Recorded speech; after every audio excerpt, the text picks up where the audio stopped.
Hello friend, welcome to ताहटेक 16 YouTube channel. आज हम ये देखने वाले हैं एक्सेल में एक प्रोग्राम, एक प्रोजेक्ट यूज़र फॉर्म के बेस पे। देखिए यहाँ पे सबसे पहले मैं एक फॉर्म ओपन करता हूँ। ये फॉर्म जो है ओपन फॉर्म में पूरे बटन रहेगी। ऐड सप्लायर कर सकते हैं, यहाँ से सप्लायर को ऐड कर सकते हैं, अपडेट कर सकते हैं और एक्सट्रैक्ट कर सकते हैं। सपोज़ अगर हमें एक सप्लायर को ऐड करना है, यहाँ पे नीचे देखिए अभी 9 एंट्री है। उसके बाद में अगर हम एक सप्लायर को ऐड करना चाहते हैं, डबल क्लिक करेंगे यहाँ पे, तो अगर यहाँ पे सप्लायर 11 को भी ऐड कर सकते हैं। टाइपिंग फास्ट हो जाएगी और डेट आज की डेट में रहेगी। अगर हम आगे पीछे डेट भी करना चाहेंगे तो आगे पीछे भी डेट हो सकती है। यहाँ पे कैलेंडर देखिए, कैलेंडर दिया हुआ है यहाँ पे, और उसके बाद में ऐड कर सकते हैं। यहाँ पे ऐड करेंगे तो ऐड हो जाएगा, सप्लायर एडेड सक्सेसफुली। यहाँ पे देखिए ये डेटाबेस में जाके हम देख सकते हैं कि यहाँ पे सप्लायर ऐड हुआ है। ये हमारा डेटाबेस है, सप्लायर 11 ऐड हुआ है, ठीक है। और इसी तरह से हम कैशियर को भी ऐड कर सकते हैं और डिलीट ये कर सकते हैं। हमारा पेमेंट मोड है जो बैंक और कैश, इसको भी ऐड कर सकते हैं। ये हमारा डेटाबेस है, इसमें कोई चेंजेस नहीं, यूज़र कोई चेंजेस नहीं कर सकता। जो भी हमारे डेटा एंट्री फॉर्म वाले हैं वो हम ये चाहते हैं कि वो इसमें कुछ भी चेंजेस ना करें, ये एक यूनिक फॉर्म में रहे। अगर कोई नए बंदे आते हैं तो उनको ऐड कर दो। अगर कोई कुछ इसमें गड़बड़ हो गया है, सपोज़ सप्लायर 11 की जगह हमें कुछ और ऐड करना चाहिए था, तो हम यहाँ पे वो कर देंगे, ऐड सप्लायर में जाके सप्लायर 11 को चेंज कर देंगे। उसको यहाँ पे डबल क्लिक करेंगे तो यहाँ पे आ जाएगा सप्लायर 11 नहीं, एक्चुअली में हमें सप्लायर 12 ऐड करना था और उसकी आईडी जो है ये है, और डेट जो है ये आज की। तो हम अपडेट भी कर सकते हैं, यहाँ से अपडेट करेंगे तो अपडेट हो जाएगा। अपडेट हो जाएगा तो यहाँ पे देखिए डेटाबेस में जो है अपडेट हो चुका है। और इसी तरह से अगर हम यहाँ पे अपना ये अगर हमें कुछ डेटा एक्सट्रैक्ट भी करना है तो हम यहाँ पे एक्सट्रैक्ट पे क्लिक करेंगे तो जितना भी डेटा रहेगा वो यहाँ पे एक्सट्रैक्ट हो जाएगा। तो इसी के बेस पे ये जो हमारा दिया हुआ है, ये नई फाइल ओपन हुई है, इसको मैं क्लोज़ करता हूँ, जो हमारे डेटा के बेस पे है। तो एक्चुअल में ये हमारा डेटाबेस है जिसमें सप्लायर, कैशियर और पेमेंट मोड दिया हुआ है।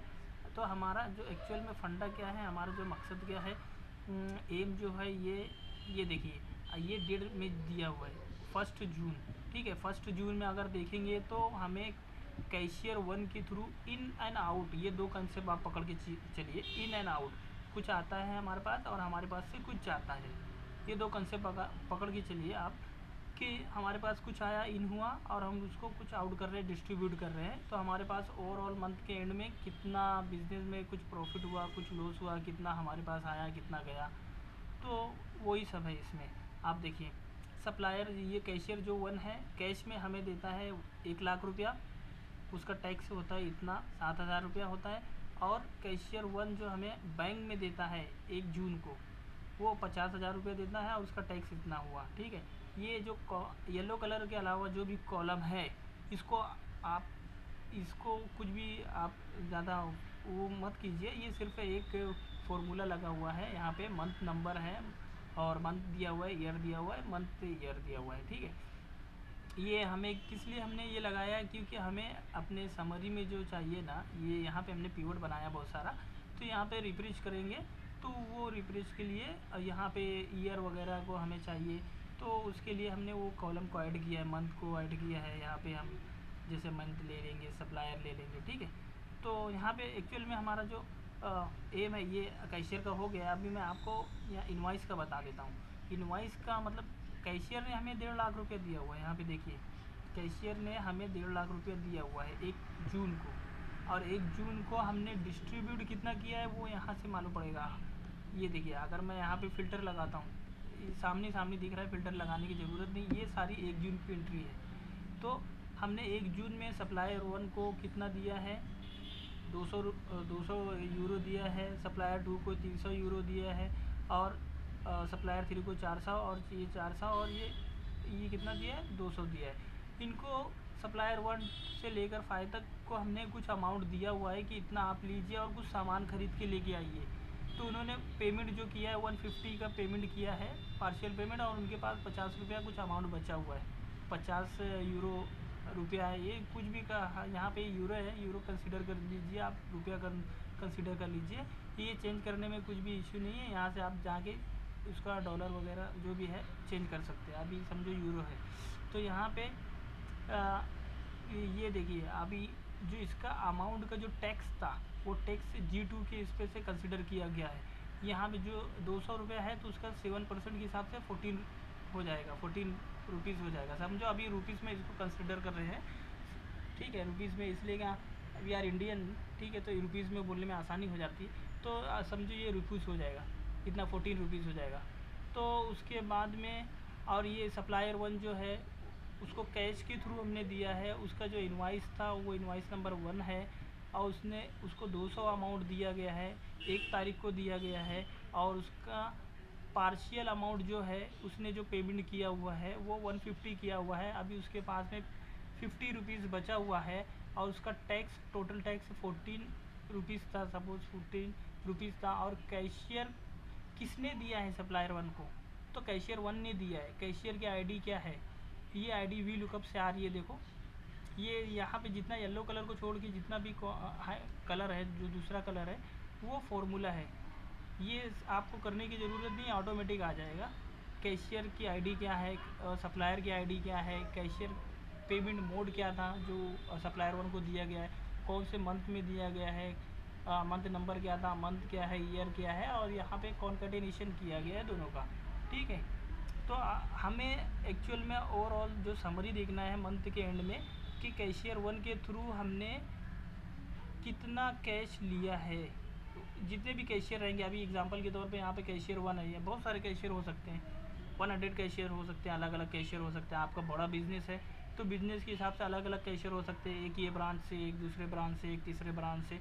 तो सारे कैशियर आपके पास में पैसा ट्रांसफ़र करेंगे और यहाँ से आप सप्लायर को डिस्ट्रीब्यूट करेंगे कि आपको गुड्स लेके आने का है वहाँ से, वहाँ पे आके जाके आपको पार्टी वाले को पेमेंट करना है और कितना अमाउंट आपने पेमेंट किया और कितना आपके पास में बचा हुआ है, वो सारा बिजनेस आप मंथ के एंड में देखेंगे। आप ओनर हैं तो कैसे करेंगे, यहाँ पे सपोज कैश में आपने जो रिसीव किया है कैशियर से ये 5,38,000 है और बैंक से जो रिसीव किया है कैशियर से वो 2,66,500 है और उन दोनों का टैक्स कितना हुआ, एक का 37,660 हुआ और एक का कुछ 18,655 हुआ। तो टोटल कितना हुआ, ये 8 लाख हुआ और इधर कितना हुआ कुछ ये हुआ क्या अपना 56,000 के आसपास में। तो यहाँ पे देखिए वो इतना जो टोटल अमाउंट था उसमें से आपने कितना डिस्ट्रीब्यूट किया, कैश में कितना डिस्ट्रीब्यूट किया, बैंक से कितना डिस्ट्रीब्यूट किया, सारे जो है दिए हुए हैं जो सारे सप्लायर उनको कितना डिस्ट्रीब्यूट किया, पार्शियल पेमेंट उन्होंने कितना किया, पार्शियल पेमेंट ये समझो 4,39,000 रुपये आपने दिया कैश में और सारे जो सप्लायर हैं उन्होंने पार्शियल पेमेंट इतना किया है 4,05,350 रुपया और ये 4,39,000 का टैक्स कितना बन रहा है और अभी आपको कितना लेना है उस सारे लोगों से जितने सप्लायर थे। तो उसके बेस पे आप देखेंगे बैंक से भी इसी तरह है। आप अपने बिज़नेस को देखेंगे तो आपको मालूम पड़ेगा कि मंथ के एंड में आपने जो यहाँ पे देखिए invoice amount minus cashier amount, ये जो दोनों को डिवाइड किया गया है ये वो है कि इनवाइस अमाउंट में कितना आ रहा है 99,000 आ रहा है और इसमें 45,000 आ रहा है। तो टोटल कितना हो रहा है वो 144,000 हो रहा है, ये 1,44,000 रुपया हो रहा है कुछ, और ये टैक्स का कितना अमाउंट बच रहा है वो ये दिया हुआ है, ठीक है। तो इससे ये मालूम पड़ा कि आपको मंथ के एंड में इतना लेना है, कितना 1,44,000 रुपये लेना है और टैक्स की रकम इतनी लेनी है, अमाउंट इतना है, ठीक है।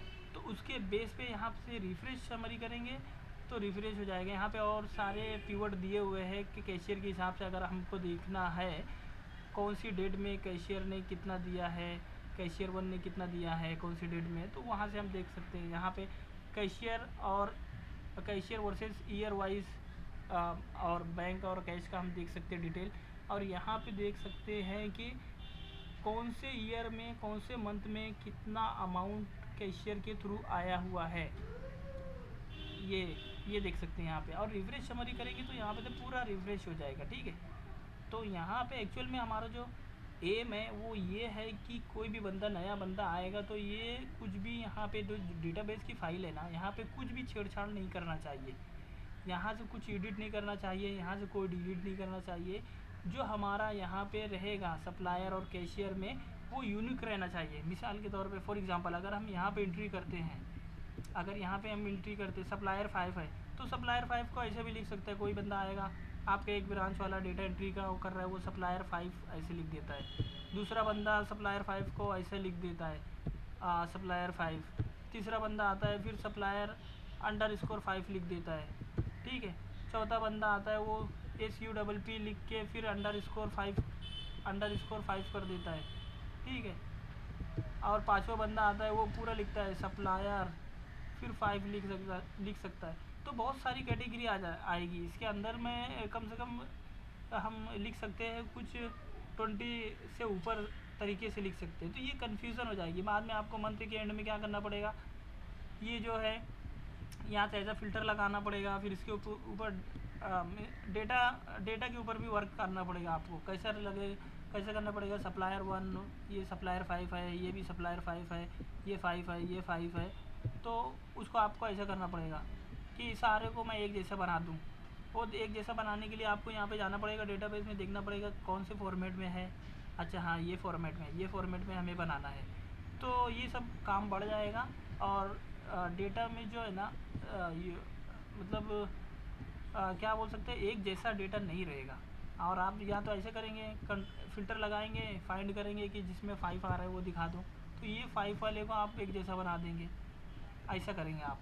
तो इसमें ये सब बात के काम को कम करने के लिए, डेटा को अच्छे तौर से बनाने के लिए हम क्या करेंगे, यहाँ पे एक हमारा फॉर्मेट डालेंगे कि हम कोई भी बंदा एंट्री कर रहा है तो उसको ये फॉलो करना पड़ेगा। अगर सपोज़ मैं सप्लायर की एक एंट्री कर रहा हूँ और यहाँ पे ऐड सप्लायर इनवॉइस अमाउंट कर रहा हूँ, ठीक है, ऐड इनवॉइस अमाउंट कर रहा हूँ, तो यहाँ पे मेरी पूरी एंट्री नज़र आएगी, ठीक है।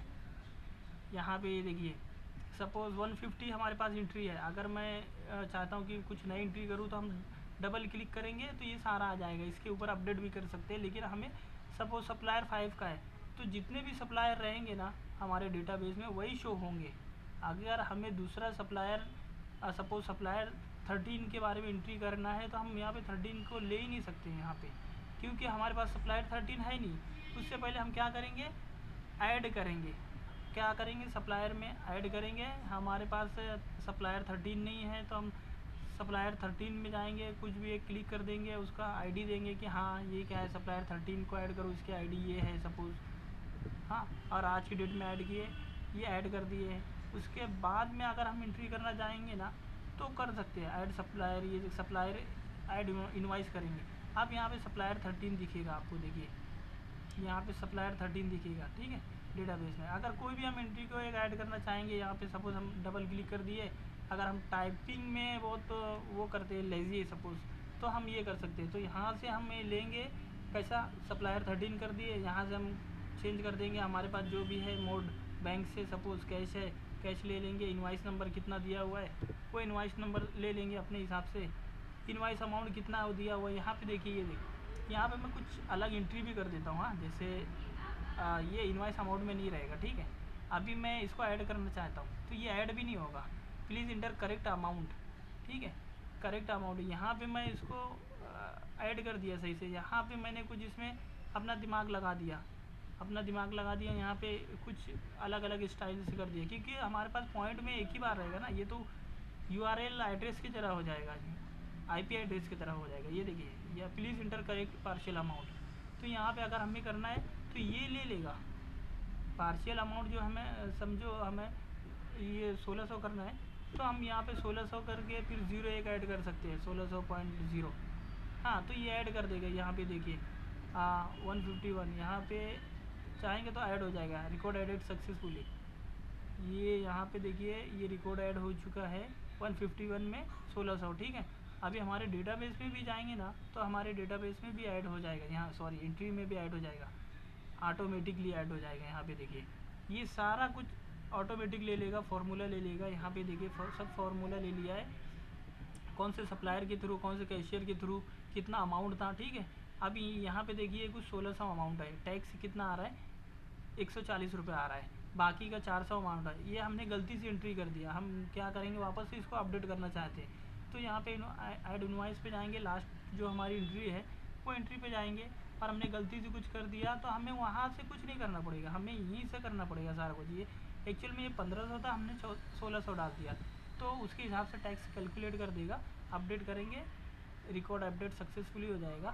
तो यहाँ पे आएंगे, देखेंगे, उसके बाद में ये देखिए 1500 हो गया, उसके बेस पे टैक्स कैलकुलेट हो गया और सारा कुछ कैलकुलेट हो जाएगा फ्रेंड, सारा कुछ कैलकुलेट हो जाएगा। तो ये एक कंप्लीट डेटाबेस है, ये कंप्लीट डेटाबेस है। इसके बेस पे हम बहुत सारा इसको और बड़ा कर सकते हैं और वास्ट कर सकते हैं। एप्लीकेशन जैसे जैसे इंक्रीज़ होगा, जैसे जैसे यूज़र का रिक्वायरमेंट, जो हमारा एंड यूज़र है उसका जो रिक्वायरमेंट रहेगा ना, वो इसको हम और बड़ा कर सकते हैं और बढ़ा सकते हैं, और उसके बेस पे हम इसमें और ये कर सकते हैं, जितना भी मॉडिफिकेशन है वो कर सकते हैं। क्योंकि हमारा बेस ना तैयार हो चुका है, आप देखेंगे ना, ये बेस है हमारा और बेस तैयार हो चुका है, फॉर्म बन चुका हुआ है।